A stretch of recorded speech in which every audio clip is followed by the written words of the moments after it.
Welcome. You're listening to the University of Akron Marketing Podcast, sponsored by S3 Technologies. Hello, everyone. Welcome to our special post-project episode. I'm Dr. Jean Smale from the marketing department. Today was actually a very big day. My marketing research students presented their final report to their client about an hour ago, and now we're doing something fun.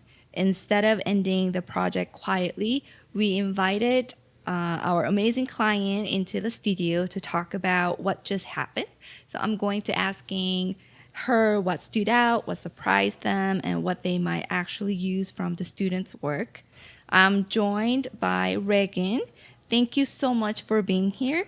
Before we dive in, could you please introduce yourself and tell our listeners a little bit about what you do? Yeah, so my name is Regan Haas. I'm a marketing specialist at Cleveland Hopkins International Airport, CLE, and basically I do a lot of things. I wear a lot of hats. So I manage our rebrand, I manage our partnerships, I assist with social media events.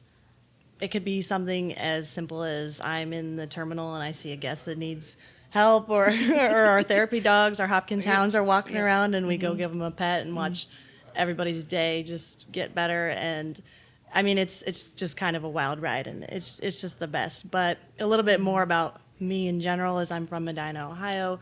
It's about 20-30 minutes from here, so not too far. Beautiful town. Yeah, I it's love like a little Medina. Hallmark town. If you've never been, it's a cute little square. So I'm from there. I went to Highland High School, and then I went to Ohio State, and I was actually a strategic communication major, and I had a minor in human nutrition. Wow. Yeah, so I was originally a dietetics major at the University of Cincinnati, and then I transferred to Ohio State. I was a marketing major, found out I didn't want to do accounting, so then I went to Stratcom, loved it, and then I still have that interest in health and wellness, and that kind of plays into my interest for travel, working at the airport, and so I still kept my nutrition minor and really enjoyed that as well. And That's during a my really helpful major. yeah, it really Wow. is. Yeah. It's just nice to have that kind of knowledge in life in general. Yeah. Yes. Longevity and I just am obsessed to with eat healthy. wellness. Yeah. So love that balance. And I co-created an internship there. It was a social media marketing internship with the Department of Rec Sports. So I worked at the RPAC, which is their campus's main rec center. And I had a supervisor at the time who approached me. I was a group fitness class room monitor. And she heard that I was a comm major and was like, would you happen to be interested in marketing? Because she assisted the director of marketing. I don't know her exact title at that time, but she oversaw marketing, I think, for the whole university, or at least that part. Again, I'm not exactly sure, but it was whoever was in charge of marketing at the chief level. And my previous supervisor assisted with that, and she asked me if I would be interested in helping. And I was like, you know what? Yeah, sure. I didn't really know what to expect of it, and just kind of completely fell in love with marketing. Wow. And now years later, I'm still doing it. So I'm really grateful for that experience and that I said yes, because initially I was kind of scared, and I was like, what does this mean? What am I Yeah. going to do? I'm kind of scared. What do I know about this? And again, I'm so glad I said yes. It was so much fun, and I really found my passion for community engagement through that as well. So not only marketing, but being involved in your local community, collaborating with others. I just loved that. So it's kind of natural that now I manage our partnerships, because I genuinely do love that. I love that kind of collaboration. So after graduation, I worked a marketing role at a small private company. It was a medical oxygen device manufacturer, kind of a mouthful. And yeah, I just did a wide range of marketing communications there. And then I found my current role on Facebook, actually, over the summer. And I kind of didn't know what to expect. I was just kind of like, okay, I'll check this out. And Because it's not like common job posting Yeah. that you see every day. It's airport. yeah, I didn't really know what that meant. Yeah. I was like, okay, marketing specialist at CLE. I Yeah. was like, okay, I don't really know what that means, but I'll check it out. Sounds cool. Yeah, sounds cool. And I mean, I kind of had imposter syndrome. I applied, and I felt like I had no business walking into the airport that day for my interview. I was like, what am I doing here? And I'm really glad I explored that opportunity and actually found Megan, the director of marketing communications and guest experience, on LinkedIn. And I messaged her because I wanted to put a face to my resume, and it just kind of all unfolded. I'm really glad that I had the courage to do that opportunity because it changed my life. That's awesome because you applied and then you also found Megan, which wasn't expected. You kind of went above and beyond what was expected. Yeah. That's really cool. So LinkedIn helped you? Oh, absolutely. Wow. Yeah, I actually got the LinkedIn Premium free trial to message her because she has a kind of something with her profile. I think it was like in this, I don't know, settings or something. It said you had to have LinkedIn profile or LinkedIn Premium to message her. So I was like, all right, I'm doing that free trial. and I mean, again, I'm glad I did it. It was a brief introduction, nothing crazy. I just said, hi, my name is Regan Haas. I just applied to the marketing specialist role at Sealy. I specified what exactly I applied for. Just wanted to be clear, because there's a lot of names in that pool and a lot of other positions. It wasn't just that position they were hiring for. So I wanted to just be clear, and she received it very well. Nice. And again, it was just kind of one of those things. I didn't even plan to do that. Yeah. I just thought of it. Yeah. And now I kind of recommend that to people. I also made a portfolio of my work. And I think that's important too when you're looking for jobs, especially in a creative role, to kind of show what you can do. Especially for marketing. Yeah, especially. Yeah. You're kind of like already marketing. Yeah. You show them how good you are in marketing. Yeah. Because marketing yourself can be a challenge too. Yes, yes. For those who don't know Megan was also our client. So Megan and Regan, she's Regan, were scheduled. Megan Regan. They were both scheduled to come in our marketing research class to see students' presentations in person, but unfortunately Megan couldn't come in person. But thankfully, fortunately, she joined everyone's presentations virtually, and she made comments for each group, which I'm so thankful for. We know how busy you guys are. So actually, can you tell me how busy you guys are? Oh my gosh. For those who don't know you guys. Yeah, so I mean Where do I begin? Yeah, it's like I said, it's a wild ride. So there's 5 of us total. Yeah, that's crazy. Yeah, for the marketing and communications team. We also are the marketing, communications, and guest experience. So we also have those team members that are typically out on the floor. They work with art exhibits, all that good stuff. But for the actual marketing communications team, we like I said, we wear a lot of hats. So it's a wide range of things because oftentimes in an airport setting, marketing, communications, and guest experience overlap. So that's why we're all on the same team, because while not everything that's marketing will be comms or vice versa or something like that, even as it goes down to even the experiences that guests have with our staff in the terminal can kind of form their perception of our brand, even though there are things that are out of our control, and then there are also a lot of other people that work at the airport. It's a very complex operating environment. There's only about 400 of us that actually work at the airport, but I want to say, I don't know the exact number. It's thousands of people that work at the airport as a whole, though. So they work for the airlines, they work for TSA, whatever it may be. So food court. Yeah, concessions. So any experience that we can have to make our guests have a more guest friendly airport is going to be a priority for us. So when it comes to Cleveland, the whole airport's marketing team, it's run by 5, and you're one of them. Yeah. Wow. So if you can imagine, we are very busy. So whatever we observe, any marketing materials about Cleveland Airport, it's done by one of internal. Well, obviously we would do that, but any external communications, that would be our team. Yes. Yeah. So now let's talk more about our presentations, our absolutely. class. So today you saw presentations from both of my classes. So I teach two sections. One was 10:45, the other one was 2 p.m. Yeah. 10:45 had 3 groups, 2 p.m. had 5 groups. So a total 8 group presentations.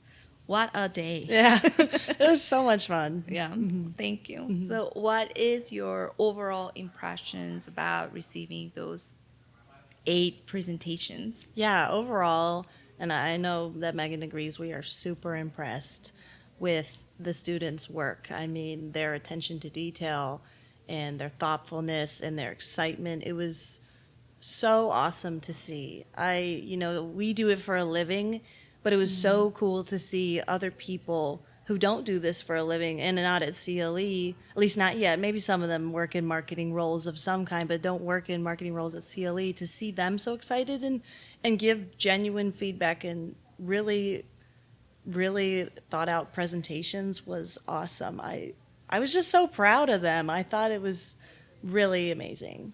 I, as an instructor, I want to give credit to them 100% Yeah. because I feel like my job was a middleman. I just make sure that they follow the guidelines, not necessarily doing anything for them. But the final outcome, I was like, wow, Yeah. they did really, They nailed really- it. Yeah. They did really good job. I'm like lucky to be their instructor. Like, wow. Yeah. Some of the things that they presented were things I'm like, yeah, we would do something like that. We would organize a presentation like this. Yes. So that was even better because they wouldn't see that necessarily from us. So I like just the fact that they went above and beyond. They were very proactive, which I really appreciated. Thank you. So I know that overall, our students gave you really good impression, but is there any specific group that stood out that you want to maybe talk a little bit more? Yeah, so I think the group in section 2, they did the color palette sample, and just the way they organized their presentation, it was like, again, something that my team would do. They took the actual color palettes and put them as the bars in the graph. That was so creative. Yeah, and they pointed out with arrows like this one was the overall most modern according to our data, or this one was the overall most it sparked the feelings of safety too. I liked that their questions were so specific because they focused on the why, because that's something that we don't always get to see in our data that we do, is the why. We can see, like, we had our public rebrand survey that was similar to the actual data, like the actual stimuli that we gave them, like with the color palettes and the typography, but we didn't get to see the why people chose the things that they did. So to see that was extremely validating as well. And I loved the way that they organized their presentation. It was so thoughtful and so easy to follow. Anybody could look at it and understand what it is. And that is clear communication. Even when they are not marketing majors. Yes, even when, again, anybody could look at that and say, yeah, I know exactly what's happening here. And that is just extraordinary because that's not always easy to do either. Yes, and it's all them because I also didn't think that much. Like I told them, like, wow, you guys went and beyond what I asked. Yeah. This is Amazing. really creative way to visually showcase what you found. Yeah. It was really innovative. Yeah. And creative, so efficient. Yeah, I mean, and fun way. yeah, it was fun and it Yeah. was just kind of genius. I was like, Yes. wow, that's a marketing brain right there. Yeah. Yeah. And also one of the things that they did is they present raw stimuli and heat map stimuli. Yeah. Like raw version and the Yes. data version in one slide together. That was extremely efficient. Very helpful because with Very the heat helpful. map, it's kind of hard to tell what color palette specifically you're looking at. Yes. And so having it next to it as a reference, having Yes. whatever you're referencing as a picture on that slide, because it's hard to remember, oh, that was, stimuli number 1 or 2. Right. You look at so many different samples, it's kind of hard to remember off the top of your head. So having that photo as a reference, and your brain processes pictures Yes. so quickly. So And even one stimuli we have like for color palette, there are like 5 or 6 like colors Yeah, within it. within it. So with the heat map, like red dots, it's hard to distinguish. Oh, that was green. That was Yeah. blue. But they showcased it with raw files, so I can immediately. Oh, it's the light blue that Yeah. they looked at the most. It was so efficient. Yeah. I was very impressed. Yeah. So that was awesome. I mean, everybody did such a nice job. That's just something of theirs I remember that I was like, wow, that was really cool.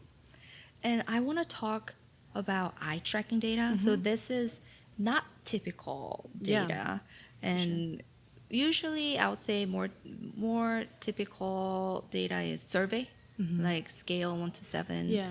This was eye tracking. So as a recipient of the data, what was it like to you? It was so interesting. I was locked in for these presentations. Honestly, I was watching. I was like, wow, this is so cool. I've never seen anything like that. So not only is it unique, but it's so informative and so validating, because what they were showing us was also real conversations we've been having with our team, with our agency, with internal teams.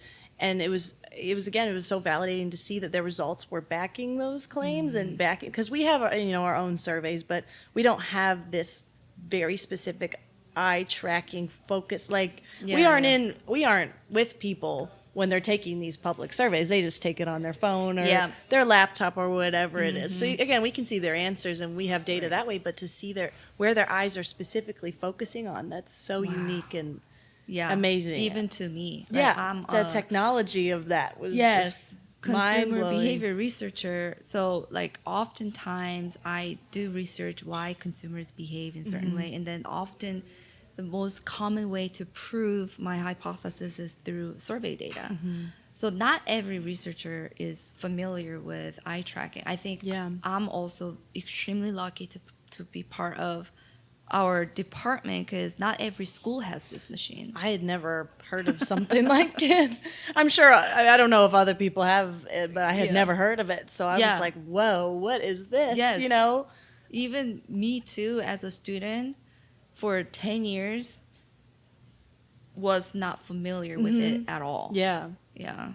So I am with you, like eye tracking data, although survey data is informative, it's very, very important, but eye tracking data can touch the nuances and the very subtle unconscious part, which I love. Definitely. And working in such a nuanced environment, that was helpful to see. Like, I'm fascinated with the why. It's so important for brand storytelling, is the why. So again, it was just fascinating. I loved it. Me too. I was like, wow, this is very in-depth data. And it's good to know that our conversations are, again, aligning with that data, that we are on the right track.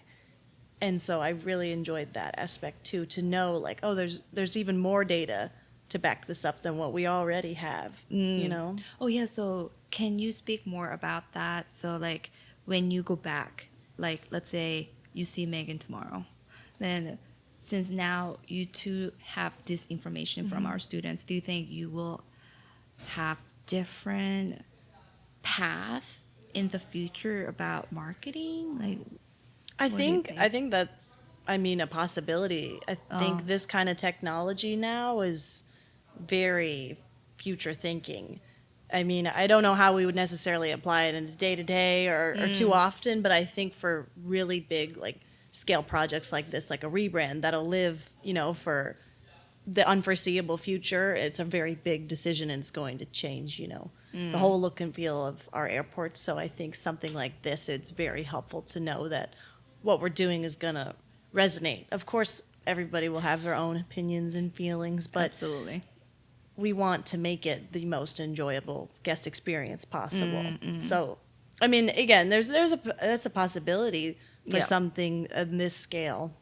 So since you and Megan do this day to day, you are very familiar with all the stimuli that you shared with us.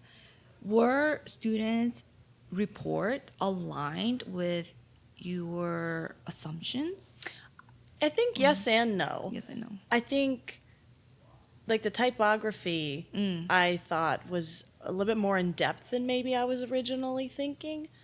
I thought the way that they described the specific boldness and then more thin, like so the header should be more bold and then underneath maybe like a more approachable thin line. I thought that level of depth was really informative because it really can kind of, it's like, what did one of your students say? He said that it's visual body language.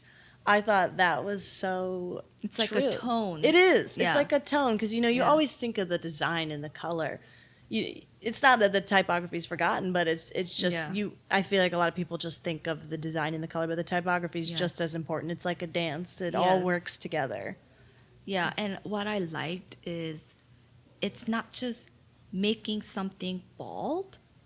Bold will make it feel modern. Yeah. Because if that is the case, make everything bold. But that's not. No. Only the top. Yeah. And then the next one is make it thinner. Yeah. And even the spacing of the letters was important in the eye tracking data, which I thought was so interesting that if it was too far apart or too close together, people felt certain ways. It's just that reaction that you have. I thought that was so fascinating. And then the way they draw the conclusion is not from like survey data, from like actual like our behavior data. Like the you're not consciously thinking of what you're doing, like your answers.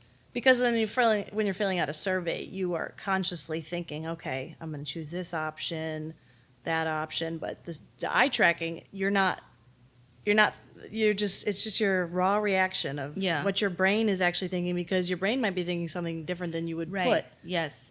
And sometimes you might not even know it either. No.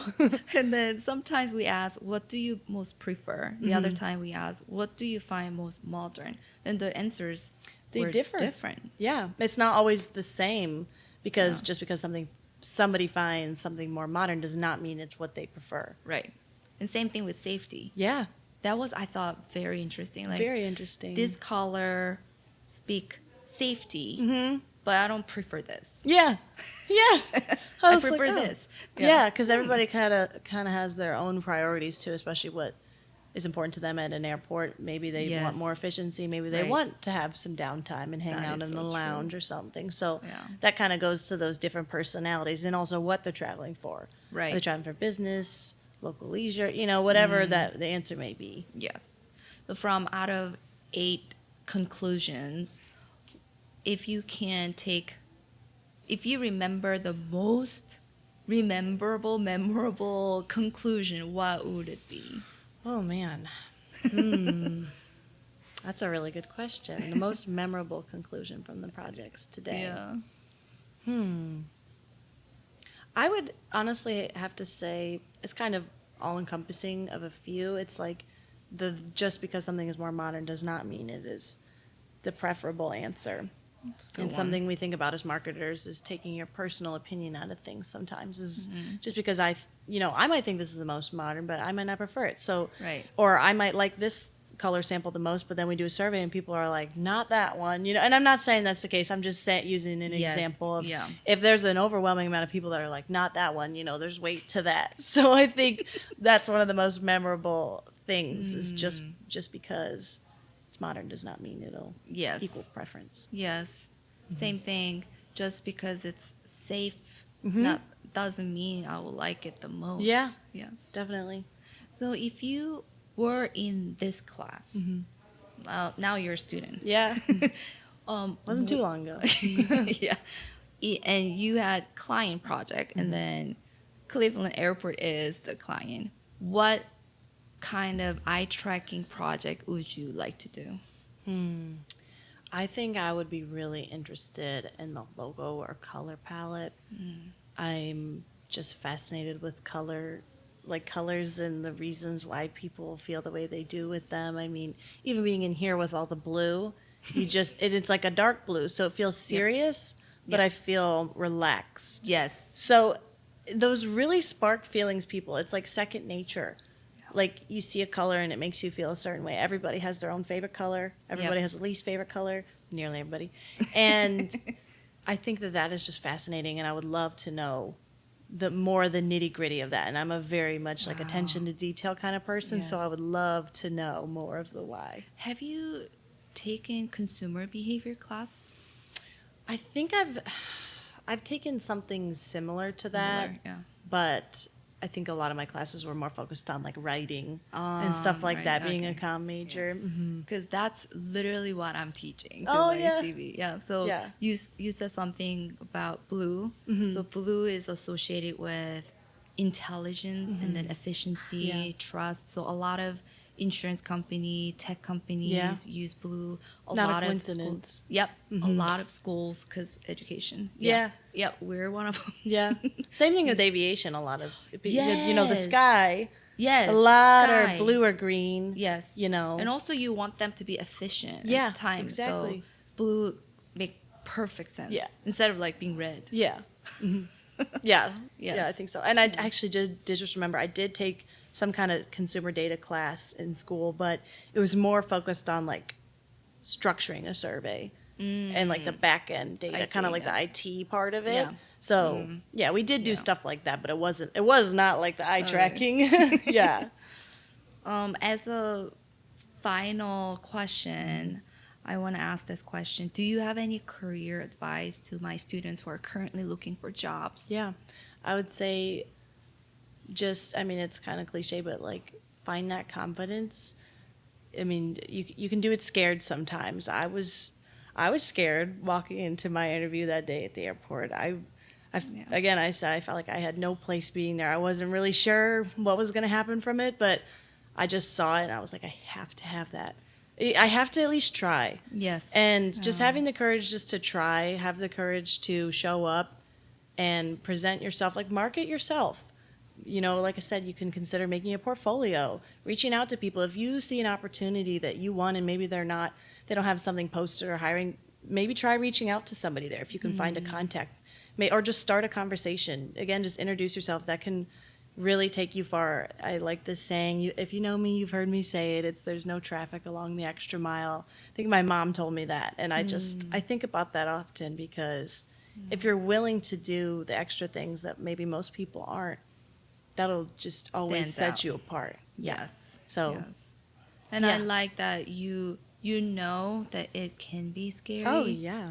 And it is okay to feel Yeah. scared. It's okay. And oftentimes when you're onto something big, like you're going to feel kind of scared. You know, Yes, you're yeah. gonna be like, I still feel scared sometimes, but it's just knowing like you'll almost never regret taking those opportunities. What you will regret is not taking Yeah. those opportunities. I knew if I didn't at least apply to this job, I would regret it forever. Yes. It was just one of those things, you know, it gave me that feeling, and I'm really glad that I chased it. I love it. Like, I feel, I agree, I feel the same. When I taught first, I was so scared. Yeah. Yeah. Like, okay. Yeah. They all looking at me. Yeah. Okay. What am I gonna say? Yeah. So How are what they? was What are they? they gonna think of Yeah. me? Yeah. I didn't like even eye contact. Like, okay, so Yeah. we'll say this, bye. Yeah. And But- you did it scared. Yeah, And now I you're did here. it scared, but I didn't cancel the class. Yeah. I still. And aren't you glad you didn't? You know, because we also have to give ourselves time to grow. Yeah. You know, we all know you just graduated. Yeah. We all know you're not like, you don't have 30 years of experience. So we all understand Yeah. that you just started. Yeah. So it is completely Absolutely. okay to feel the way you feel. And that we all been there. We've all been there. Yeah. You see me now, but this is, you know, I'm still very early on in my career, and I was really figuring out my confidence and who I was, and then I found this job and everything just kind of made sense. And you will eventually have a time in your life like that, no matter when it is. But again, don't feel intimidated. Try not to feel intimidated, of course. Yes. Easier said than done, but just remember that everybody was like what's that saying? The master was once the student.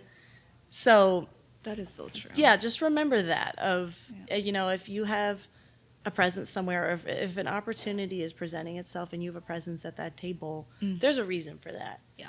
And it's worth at least exploring it, at the very least, even if it doesn't work out or something else happens with it. It's So just show up scared. yeah, show up scared, do it scared. Do it scared. It's yeah, fine. you will be okay, and you will Yes. learn something regardless. I love that. It's so realistic advice. Yeah, because it's not realistic to think that you're always going to feel comfortable and again, growth can, like I said, when you're onto something big, it often does feel, oh my gosh. Yes. And then one day you're going to look back and be like, oh yeah. Yeah. You know? Yes. So, Thank yeah. you, Regan. You're welcome. Thank you for having Thank me. you for coming here, podcast. Absolutely. It's already like 5:15. Oh my gosh. You were here 10. Thank you for your willingness to help our Absolutely. students. Also, she gave handwritten feedback to each one of our group. I'm sure that will so appreciate your Amazing. time, effort. Absolutely. I Thank appreciate you their so time much. as well. Thank Thank you, you to all the Regan. students and everybody. Bye. Bye.